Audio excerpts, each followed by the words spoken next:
सुबह सुबह प्रभु जी दया तेरी नहीं है, रात भर तेरी वफादारी भी।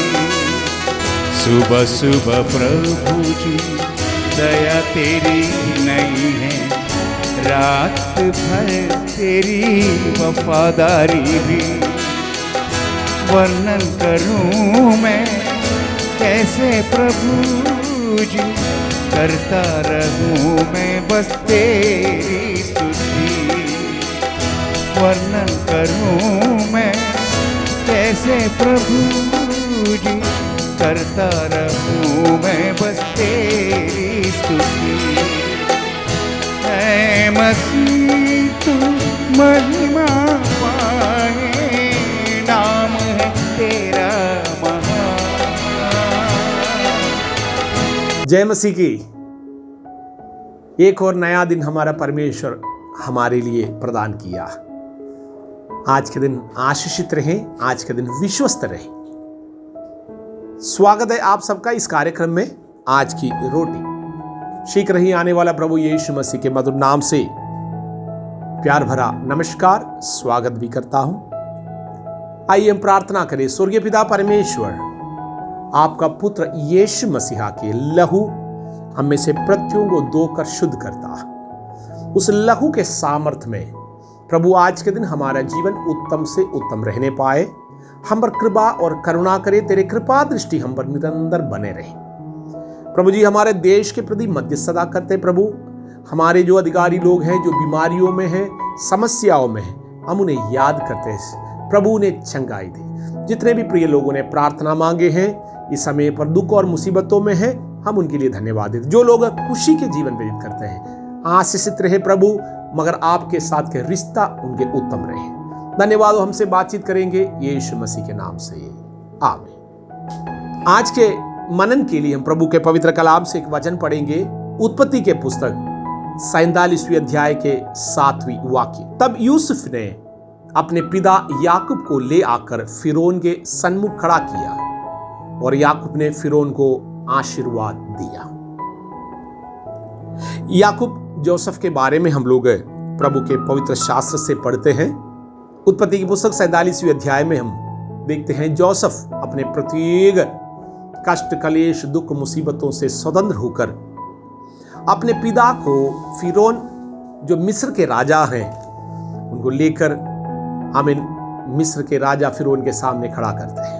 मिस्र के लोग और इस्राएली लोगों के बीच में कोई बहुत ज्यादा संबंध संपर्क उस समय पर नहीं था और मिस्र के लोग अपने आप को इस प्रकार ऊंचा समझता था।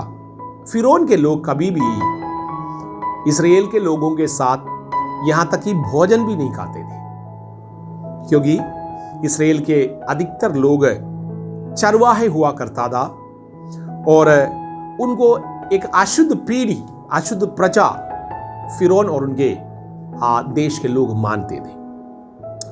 लेकिन एक व्यक्ति के जीवन लोगों के मानसिकता बदल दिया।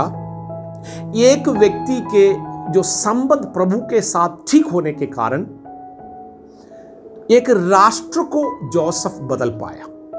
यहां पर हमने पढ़ा, फिरौन के सामने जो भी मनुष्य आते हैं वो सबसे पहले गिर के दंडवत करते हैं फिरौन का, क्योंकि वो राजा है उस समय का, शक्तिशाली, सामर्थ्यशाली और धनवान एक राजा और एक राष्ट्र थे। लेकिन जोसेफ के जीवन के उत्तम कामों के कारण अपने पिता को याकूब को जब जोसेफ फिरौन के सामने ले आया, फिरौन को याकूब आशीर्वाद देते, क्योंकि जो चीज फिरौन के अंदर है वो जोसेफ के अंदर नहीं, याकूब के अंदर नहीं, उससे बढ़कर है। वचन में इसलिए लिखा है, जो आत्मा संसार में है उससे बढ़कर है जो आत्मा तुम्हारे अंदर वास करते। प्रभु के लोग इस बात को समझे। मनुष्यों की आत्मा या संसार के युद्धि और बुद्धि से बढ़कर है परमेश्वर की आत्मा। जिन मनुष्यों के अंदर वास करते हैं उनके स्वभाव, उनका जीवन ऐसा होना भी चाहिए। हो सकता है फिरौन अधिकारी है, लेकिन स्वर्गीय परमेश्वर का अधिकार उनके पास है। फिरौन मानुषिक दृष्टि से आशीषित है, मगर याकूब परमेश्वर से आशीषित है। फिरौन उनके जादूगरों के द्वारा उनके भविष्य के बारे में जानते हैं, लेकिन जोसेफ मनुष्य जो सोचते हैं वो भी कहने के लिए अधिकार और सामर्थ और अभिषेक रखने वाला मनुष्य है।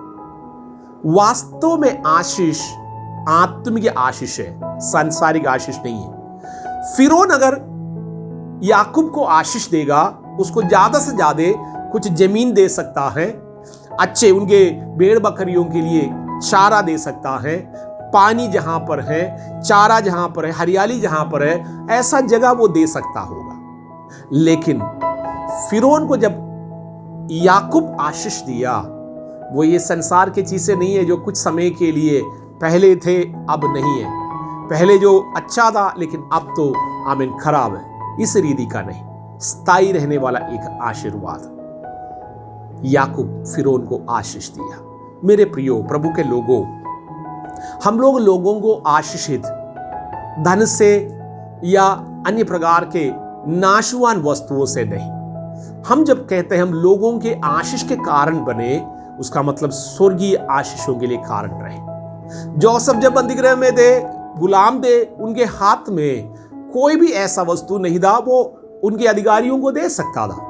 लेकिन वचन कहता है जहां कहीं जोसेफ अपना कदम रखा, जोसेफ के साथ परमेश्वर था, इसलिए वो हर एक जगह पर आशीषित रहा। इस प्रकार याकूब जहां कहीं गया, क्योंकि अब्राहम इसहाक के कारण जो वाचा है, याकूब के अंदर भी एक आशीष रहता। इन वचनों से हम लोग प्रभु के लोग इन बातों को समझे। हमारा परमेश्वर आपको आशीर्वाद देने के लिए बुलाया। आपके हाथों में यीशु का नाम है, आपके हाथों में अभिषेक है। परमेश्वर ने आपको आत्मा का वरदान दिया। परमेश्वर ने आपका नाम जीवन के पुस्तक में लिखा। आप साधारण व्यक्ति नहीं है। मनुष्य बेशक आपको कमजोर कहे, बेशक आप अकाल के कारण फिरौन के सामने खड़ा, याकूब अकाल के कारण फिरौन के सामने खड़ा है।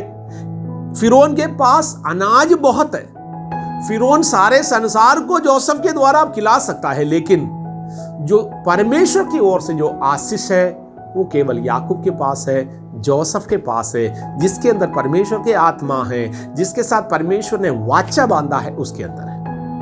प्रभु आपके साथ लहू के वाचा बांधा है। परमेश्वर आपको चुनकर अलग किया है, आपका नाम जीवन के पुस्तक में है। इसलिए कुछ ही परिस्थितियों के कारण, आपके जीवन के कुछ अवस्था के कारण आपके दुखी ना हो, निराश ना हो, व्याकुल ना हो, आपके प्रार्थना में कोई कमी ना आए। आज के दिन आपके लिए बहुत आशीष का दिन ठहरने पाए। जिन लोगों से आप आज के दिन बात करेंगे उनके अंदर शांति के आत्मा चले जाए। आशीर्वाद का मतलब जब आप किसी के लिए प्रार्थना करें, जब आप किसी के लिए किसी को देकर एक बार मुस्कुराते भी हैं, मेरे प्रियो परमेश्वर आपके द्वारा दूसरों के जीवन में भलाई के कार्य करेंगे। आशीषित रहे। परमेश्वर के बुलाए हुए लोग दुखी ना हो, खेदित ना हो। इन वचनों से आशीष रहे। यीशु मसीह के नाम से आमीन।